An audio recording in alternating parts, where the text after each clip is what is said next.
کیا کہتے تم ان کے مطیع ہو گئے ہو؟ انہی آپ سے کہ آپ جیسے ہیں ان میں سے کوئی ایک بھی. ابھی میں نے آپ کی تعریف کیا, کوئی ایک لیڈر پاکستان میں کوئی ہے آپ جیسا؟ بھائی ہے یا نہیں؟ چپ ہو گئے ہیں, شاید لگتا ہے کہ آپ سے بہتر ہے. بھائی آپ جیسا ایک بھی نہیں ہے. جب آپ جیسا ایک نہیں ہے تو پھر کبھی بھی بلند جو وہ پست کے سامنے اپنی پیشانی خم نہیں کرتا. یہ پاکیزہ پیشانی ہے, یہ اس میں اہل بیت کا نور ہے. جب محبت اہل بیت کسی کے دل میں داخل ہوتی ہے, پہلا کیا کام کرتی ہے؟ اس کے دماغ میں آ کے دماغ کو روشن کرتی ہے. سب سے پہلے اس کا غرور اور تکبر نکالتی ہے. جب یہ دل میں آتی ہے, دل میں آتے ہی یہ بغض, کینہ, حسد ساری چیز کو پاک کر دیتی ہے. پلٹ کے آنکھوں سے جب باہر نکلتی ہے تو لالچ کی جگہ حیا کو بھر دیتی ہے. ایسی پاکیزہ چیز دل میں رکھ کے جب یہ میری پیشانی قائم آل محمد کے آگے جھکتی ہے تو پھر دوسرے کے آگے کیوں؟ تم ایک مومن بھائی کے سامنے کھڑے ہو جاتے ہو, تم فلاں پارٹی کو, تیرا مجھ سے کوئی تعلق نہیں. اس کا مطلب ہے تم نے علی سے آگے اسے سمجھ لیا ہے, امام زمانہ سے آگے اپنے سیاسی لیڈر کو سمجھ لیا ہے.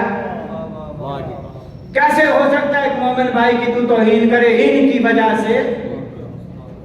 یہی آپ کے میرے اور آپ کے قائم عالم مولانا ارشاد فرماتا ہے, جب دو مومن آپس میں محبت کے ساتھ ہاتھ ملاتے ہیں تو تیسرا ہاتھ ان کے اوپر میرا ہوتا ہے.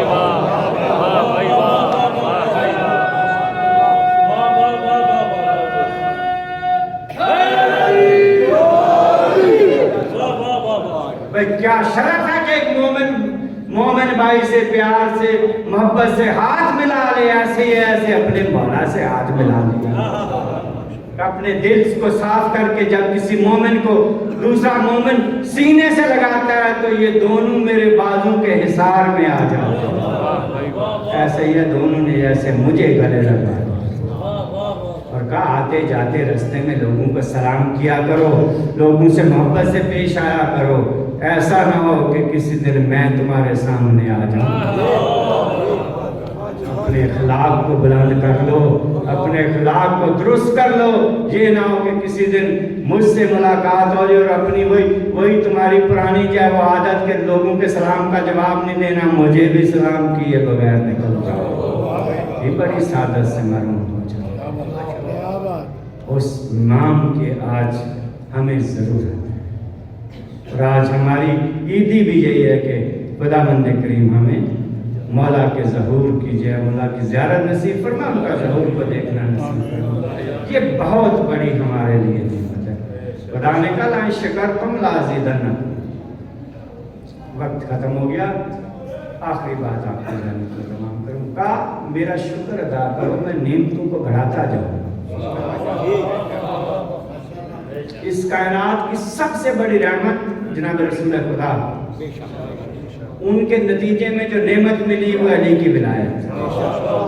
سب سے بڑی نعمت کائنات میں علی کی ولایت ہے یا نہیں؟ اس سے بڑی کوئی چیز ہے؟ لے کے کون آیا؟ جو رحمت للعالمین ہے. یہ بھیجی کس نے؟ جو رب العالمین ہے. تو اس ولایت کو دینے والا رب ہے, لے کے آنے والا رحمت للعالمین ہے. تو یہ پھر نعمت العالمین ہوئی نا. ساری کائنات کی سب سے بڑی نعمت کا نام علی ابن ابی طالب. اس دنیا سے کہ ہم نے شکر ادا کیا, میرے اللہ تو نے ہمیں علی جیسی نعمت دی. مولا نے حسن دے دی, تو حسن کا شکر ادا کیا, مولا نے حسین دے دی.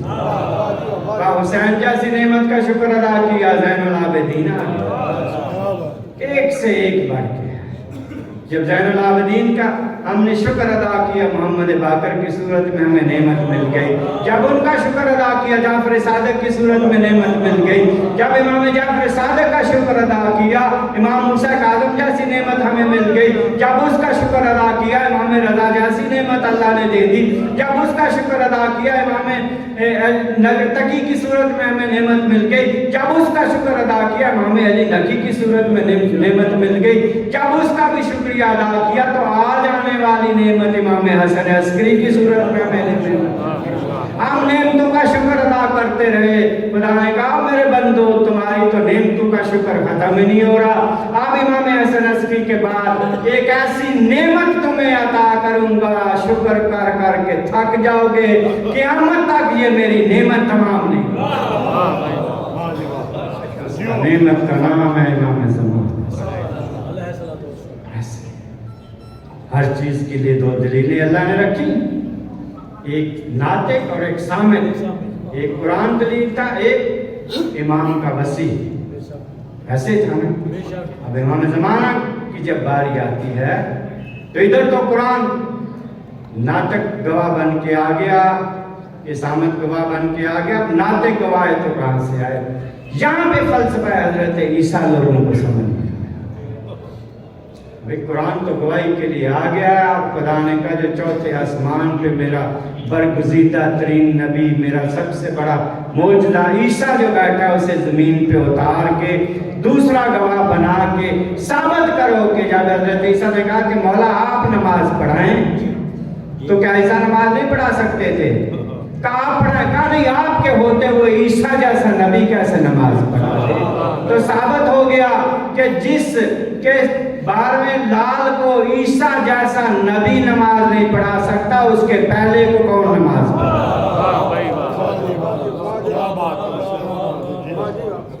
خداوند کریم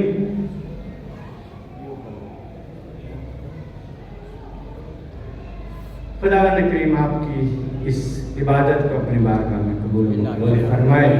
آپ کا اس بارگاہ میں آیا خدا اپنی بارگاہ میں عبادت شمار فرمائے. اور جس خصوصیت کے ساتھ خدا نے آپ کو پیدا کیا, اہل بیت کی محبت آپ کے دلوں میں دی, خداوند کریم ہمیں اس کی حفاظت کرنے کی توفیق عطا. مومنین یہ ہو نہیں سکتا کہ اتنی پاکیزہ مٹی سے بنی ہوئی یہ زبان گالی گلوچ کے لیے استعمال ہو. نہیں, اس سے یا اہل بیت کا ذکر ہوگا, یا خدا کا ذکر ہوگا, یا کسی مومن کے لیے کوئی ہدایت نکلتی جائے. اس کے علاوہ اس سے کچھ نہیں ہوگا. یہ آنکھیں اتنی پاکیزہ ہیں کہ یہ نامحرم کو دیکھنے کے لیے اللہ نے نہیں بنائی, ہماری کم از کم نہیں بنائی. یہ کان کسی غلط چیز کو سننے کے لیے اللہ نے نہیں بنایا, بلکہ یہ سوچ جس دماغ میں علی رہتا ہو, اس میں پھر غرور و تکبر نہیں ہونا چاہیے. اور جس دل میں حسین ہے, جس دل میں کربلا ہے, وہاں پھر بغض کینے کا داخل نہیں ہونا چاہیے. خداوند کریم آپ کو صحت و سلامتی عطا فرمائے. جو مریض ہیں انہیں شفا کلی عطا فرمائے. جو بے اولاد ہیں خدا انہیں اولاد صالح عطا فرمائے. جو مشکلات پریشانیوں میں خداوند کریم آج کی اس عظیم جشن کا صدقہ ان کی مشکلات پریشانیوں کو دور فرمائے, اور اپنے خزانہ خاص سے تمام مومنین کے لیے رزق حلال و طیب و واسع خدا عطا فرمائے. آپ سلامت رہیں. تو آپ سب کی بلندی درجات کے لیے بلند تر صلوات.